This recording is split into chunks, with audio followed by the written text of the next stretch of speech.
Hi, folks. This is Mark by Mark A. Foster, Ph.D., for the Institute for Dialectical Meta-Realism. Let's get rolling. I wanted to make this podcast episode on the subject of internet memes. It may be surprising to some people, given my age, 68 years old, that I even know what they are, but I'm a sociologist. And sociologists often know things, especially about popular culture, that the average person does not. That is something that we are interested in finding out because they tell us some certain things about the way in which people are relating to one another at a particular time. So, yes, I do know what internet memes are, and I can talk about them. And the purpose of this is basically to be a kind of guide, more or less, for how to create them. I hope that doesn't sound pretentious, but I think that I can offer some advice, having made numerous internet memes over the years, more specifically over the last 9 years. And hopefully my advice can be used by other people and taken and applied more practically in some way that will uh, enable people to create memes that will be significant and will be useful and will make an impression upon other people.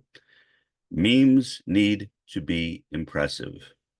Memes need to catch the eye. In that sense, memes are similar in a way to the kinds of jingles that people have associated with TV commercials.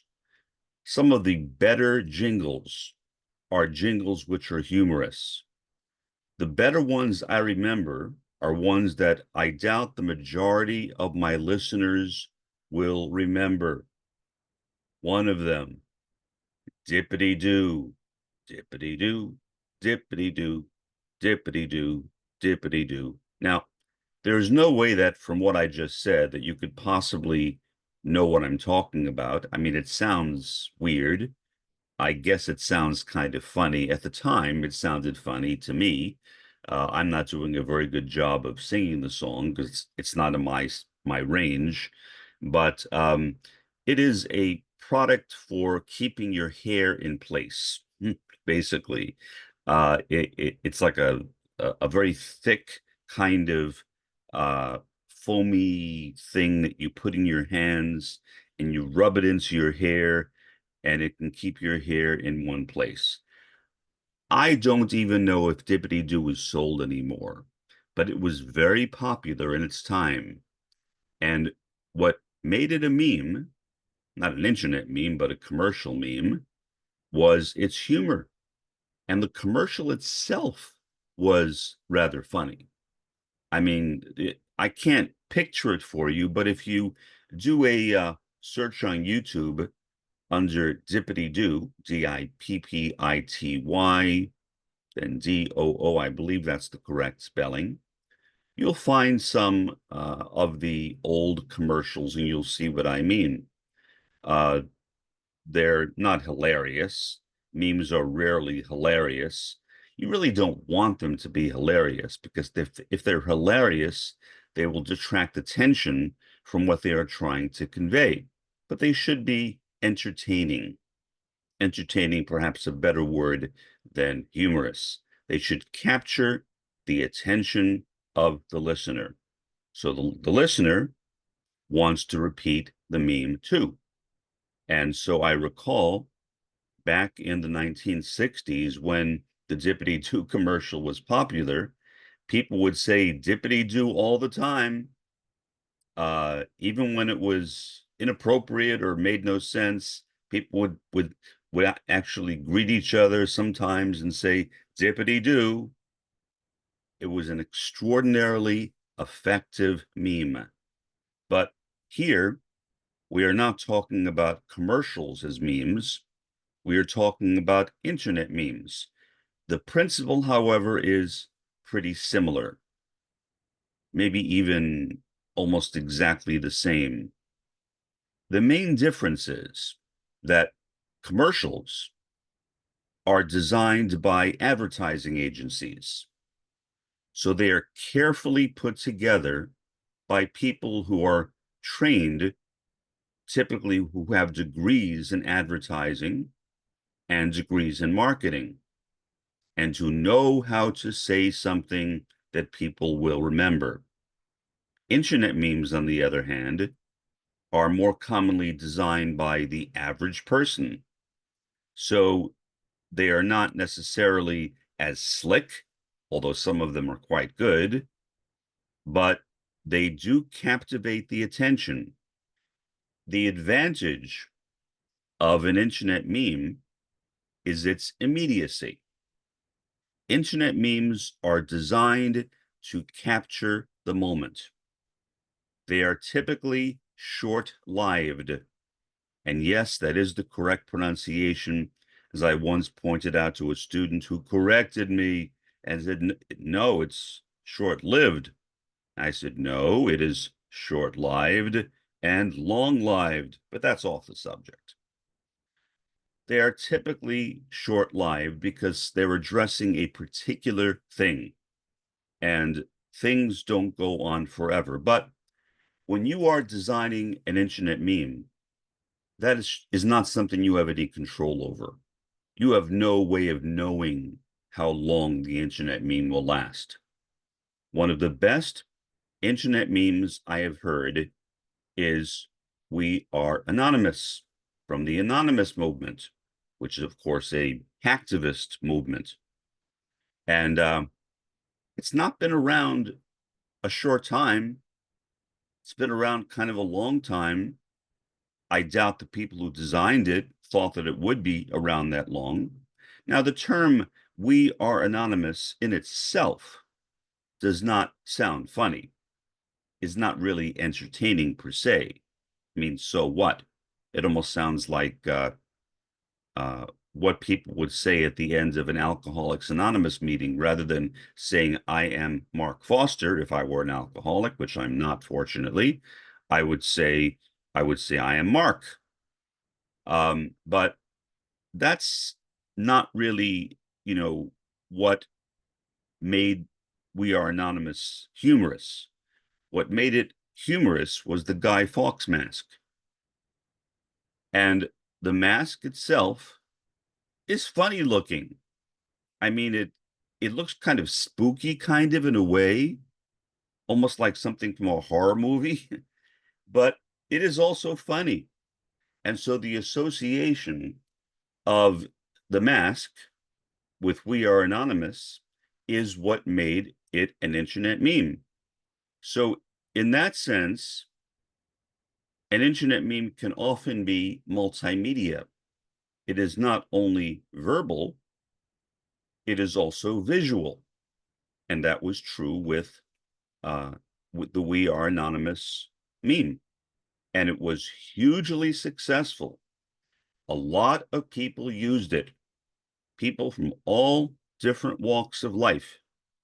And eventually it spread so much that it even transcended the hacktivist movement, and people were using it for all different unrelated reasons. And you never knew necessarily whether the person who was wearing the mask was a hacktivist, something else, whether the hacktivist or something else agreed with other people, or whether that person was simply speaking for her or himself. There was no way of telling, because it was not really an organized movement. It was a disorganized movement. In sociology, we make a distinction between social movements and social movement organizations. Most social movements either have no organization at all, or they have no single organization. The first social movement I was involved in personally was the New Left, back in the late 1960s, 68 and 69. And there was no single New Left movement. I mean, there was a New Left magazine, which still exists. There was my organization, the Students' Democratic Coalition. It was also Students for Democratic Society and many others. So there were several different social movements organizations which were connected with the New Left. But that is not always true. Not all social movements have organizations. Black Lives Matter was started by 3 women whose husbands were unjustly killed by the police. I think a black person being killed by the police almost de facto means that it was done unjustly, unfortunately. And these women got together and they started a Twitter channel. That's all. They just started a thing on Twitter, now X, and it worked. It's still there. BLM is still there. You can go and go to Twitter and or X, and you will still find Black Lives Matter or BLM. It's been there for a long, long time. Was there an organization? No. These women never started an organization. Eventually, other people did start organizations which were kind of spin-offs from it in a way, but there was no organization started by those 3 women, and that is commonly the case. There is no social movement organization connected with a social movement, and yet BLM for a time was successful. Its success has arguably waned, I would say very sadly. I remember back when I was still working as a professor, I would often show up to my classes wearing a Black Lives Matter armband, a Black Lives Matter cap, and a Black Lives Matter t-shirt, which many of my Black students found to be very impressive. And several of them would come up to me and thank me for wearing it. And I would say, well, I appreciate that, but I'm wearing it out of genuine conviction. And that was true. I have not worn one recently because it seems to me like BLM is no longer in the news that much. I wish it were, because have the killings of African Americans by police officers stopped? No, they haven't stopped at all. What stopped is either media attention being paid to it or the demonstrations that were being staged that were protests against the killings of individual Black people. But certainly the Black killings of police officers have not stopped at all. So back to the subject, a meme. The first meme I designed was dialectical meta-realism. I have a website on that. It is dmr.institute. It is linked directly below this podcast in the discussion section.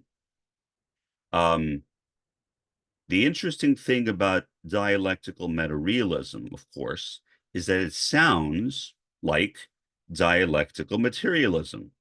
And so often when I would say that, I would get a kind of giggle from people who had heard of dialectical materialism. So it had that element of humor to it. Now, I had no idea how long that meme would last, but it's lasted for 9 years. So that's why I say when people say that memes are short-lived, that is not always the case, because the person creating the meme has no control over its duration. For all I knew, it might have lasted only a couple of weeks. I hope not, because I wanted it to be the title of a website, But in many cases, they are relatively short-lived, and that's fine if they accomplish a particular purpose, if people hear them and repeat them. And in this case, obviously, the humor in dialectical metarealism is not dialectical metarealism itself, but it is the fact that it recalls the term dialectical materialism. And so, in effect, it is a kind of pun, and that is the humor of the term. But regardless, that was the first meme I made, and it is the most successful one I made. More recently, I have made another one, and I use it on YouTube. The meme is, "We are booned." Now, I got "We are booned" from "We are anonymous" intentionally. And so I guess you could say I was stealing from the anonymous movement, not to say I was. I mean, it was not a copyrighted term. But in stealing from the anonymous movement, I did that to make the meme more memorable. The humor in "We are booned" is the fact that it is so similar to "We are anonymous." And although the Guy Fawkes mask is not a part of "We are booned," uh, still a person might recall the Guy Fawkes mask, which might add additional humor to it. So, okay, so that's basically what I've done. The two best memes I've designed were, first, dialectical metarealism, and more recently, "We are booned." I am making this podcast for two categories of people: Bhaskarian critical realists in the school of the late Roy Bhaskar, and Maoist third worldists, with the hope that people will take the statements I am making and will apply it to making your own personal memes. The best way to do it, in my opinion, is to create the meme, perhaps in a similar way that I described. Dialectical metarealism I coined through brainstorming, purely by brainstorming. Free association, I came up with it. "We are booned" just popped into my head. There was no brainstorming. There was no free association involved. Whatever you do, if you come up with a meme and you think the meme is memorable and you think it is funny, don't worry about how long it will last, because again, that is something you have no control over. Just focus on the memorability, the humor, the entertainment factor. And that's all you can worry about. That's all you have control over. And then go onto the internet and repeat it over and over and over again. And I would say, don't worry about annoying people. It is very rare that you post a message and the same audience will see the same message that you posted, say, a day before. There are so many people on YouTube, on Twitch, whatever, on all these different video sharing platforms, that it is unlikely that the same people will watch your meme more than once. But other people might watch your meme. And if it is good, the goal is for them to start repeating it themselves. Now, "We are booned" is to me an extraordinarily important internet meme, especially at this time of the Zionist entity, Israel, waging wars against Gaza, against the West Bank, against Lebanon, and a bit against Iran, perhaps maybe more in the future, who knows? It is a very frightening time, and it is all, I think, because Benjamin Netanyahu, Melech Bibi in Hebrew, King Bibi, is afraid of being arrested, which could happen because after he is no longer prime minister, he might be charged with corruption. He might also be charged with war crimes. Who knows? The corruption is pretty inevitable. The war crimes, not exactly so, but it seems to me that there is a good chance of that happening. And if Malek Habibi goes to certain countries, meaning not Israel, not the US, and not Russia, which are not members of the International Criminal Court for very obvious reasons, because they are afraid of being prosecuted by the International Criminal Court. But if he ends up in some other country, whether intentionally or not, probably unintentionally, say a plane needs to make an immediate stop because of an engine problem, wouldn't that be nice? And he ends up in some country and they capture him and turn him over to the International Criminal Court in The Hague in the Netherlands. That would be really, really sweet. Do I think that will happen? No. I don't think that will happen, but I hope it will. Regardless, Bibi Netanyahu is a criminal. He is perhaps the worst, the most dangerous prime minister that has ever held office in the country of Israel. I despise the man. I hope he gets his due. Will he? I don't know, but I really, really hope so. And so we are booned at this time when Bibi Netanyahu is doing the outrageous things that he is doing, showing absolutely no consideration for the people living in Gaza, the West Bank, Lebanon, Iran. No consideration at all. He only cares about himself. The guy is perhaps the most selfish politician I have ever come across. And I have lived for 68 years. I have never seen any politician who, in my opinion, was as self-centered as Benjamin Netanyahu. It is a real tragedy that someone like him is allowed to walk free and is not being confined in a penitentiary of some sort. But so be it. Life is often unfair. There are a lot of injustices. People who should not be in prison are in prison. People who should be in prison, like Netanyahu, are not. Maybe that will change. We can only hope for the best.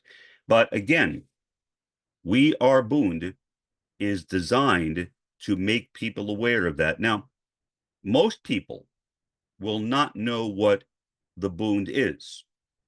Most people never heard of boondism. Everyone has heard of Zionism, but who has heard of boondism? Hardly anyone. If people are curious, they will Google a term. Gee, what is booned? They will find out. And maybe if, like many, perhaps most people in the Western world, they are opposed to the actions taken by the Likud coalition, they too will begin identifying themselves as booned. And they too will begin repeating that internet meme, we are booned. That's my objective. Whether my objective is realized, obviously I have no way of knowing, but I really hope it will be. I mean, Dialectical meta-realism. I liked that meme. I thought it was a clever meme, if I do say so myself. But that meme was created for me. It was for me. I did not create that meme for anybody else except for myself. We are booned. I did not create for me. I created We Are Booned for the Palestinians, for the people in Gaza, and now for the people in the West Bank, whom Netanyahu has now turned his ire upon as well. And so, please, especially if you are a Maoist third worldist, especially if you are a critical realist, create memes that will promote your ideas and the ideas of critical realism and Maoism third worldism to others, because the world needs them. I wish Roy Bhaskar, the founder of critical realism, were still alive.